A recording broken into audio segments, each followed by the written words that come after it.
Hi, this is Barry J. McDonald here, and I'd like to welcome you to today's blog post over at rightcom.com. And today we had a look at the topic of saving money versus losing money. Now, if you don't know much about me, in my previous life I used to be a shelf stacker, and for 12 years I did that job, stacking shelves.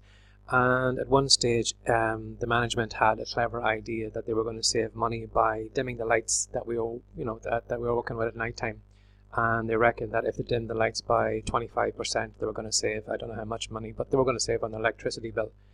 And because of that, then we had to work with dimmed lights, which not only made it harder to work, but as you can imagine, when you're tired and you're doing nights, the last thing you want to be doing is working in an environment that's kind of dim, because I'd rather work in somewhere that was brightly lit because it would help keep you awake, But anyway, this was the decision they made, and we had no voice in it, and we were told this is what was going to happen.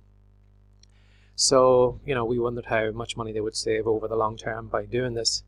And the funny thing was that our team leader, a couple of weeks later, had the clever idea of restocking some of the refrigerators in the store that were on the blink and weren't working properly. And due to that stupid mistake, it ended up that £3,000 worth of food had to be tossed out in the bin because of his stupid decision. So when you weighed out how much money the company was going to save by dimming the lights on one end, and you compare it to what he did by having £3,000 worth of food being tossed in the bin because of his stupid decision, you wonder maybe that money that they were going to save on electricity would have been better spent if they had trained their staff properly, and they knew what they were doing, and they would have saved money that way. But they were looking at it as a short-term gain rather than the long-term goal that they wanted to do to make the company more productive and to save money in the long term. So a lot of us are like that too. Sometimes we have a short goal in mind. Sometimes maybe if there's a report or there's some course out maybe that is going to cost us a certain amount of money, and we look at the price tag and we think, well, I'm going to save money by not purchasing that product. Whereas on the other hand, maybe, you would be better off purchasing that product, but in the long hand, maybe, if, for example, if it was a Facebook ads course, and maybe you turned your nose up at maybe the $97 or whatever the price tag was on it because you thought it was too expensive, and then you turn around and you have a go at Facebook ads yourself, and you find out then maybe that you've spent maybe $300 worth of, spent on the Facebook ads, and you haven't got a return on that. That $97 that was originally a high cost for you was probably, would have been a good investment to make, rather than, trying to go it alone, and having no experience of what you're doing and making mistakes like that.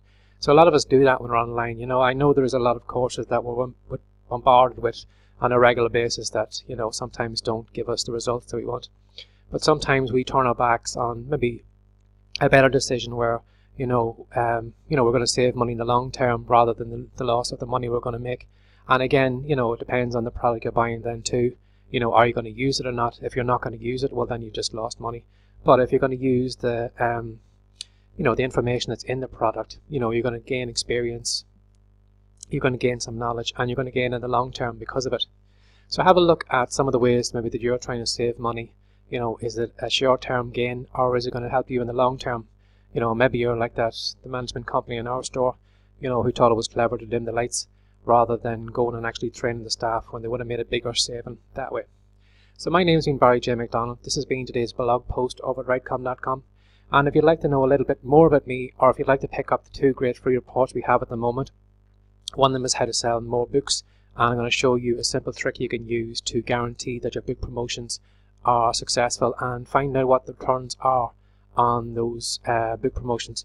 So if you'd like to pick up that free report, or if you'd like to know 10 ways to make money from your writing, you're very welcome to drop by and pick up those free reports.